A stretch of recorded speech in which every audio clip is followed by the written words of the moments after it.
Overthinking səni idarə etməsin. Sən düşüncələrini idarə et.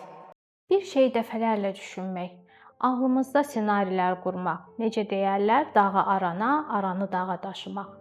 Hamımızın başına gəlib yəqin ki. Bu overthinking, yəni həddindən artıq düşünməkdir. Faydalı düşünməkdən fərqi də bundadır. Səni bir tərəfə çıxarmır, üstəlik zehni yorğunluq və sıxıntı gətirir. Keçmişi dönə-dönə sorğulamaq, ya belə olsaydı demək, qərar verə bilməmək, bunların hamısı overthinking əlamətidir. Niyə belə olur? Mükəmməliyyətçi insanlar, qərar verə bilməmək, özünə inamın zəifliyi, başqalarının fikirlərinə hədsiz önəm vermək səbəblərdən bəziləridir. Bəs nə edə bilərsən? Düşüncələrini kağıza yaz. Düşünməyə vaxt məhdudiyyəti qoy. Dərin nəfəs al. İndi və burada ol. Ən əsası, mükəmməl olmaq məcburiyyətində olmadığını xatırla. Overthinking səni idarə etməsin. Sən düşüncələrini idarə et.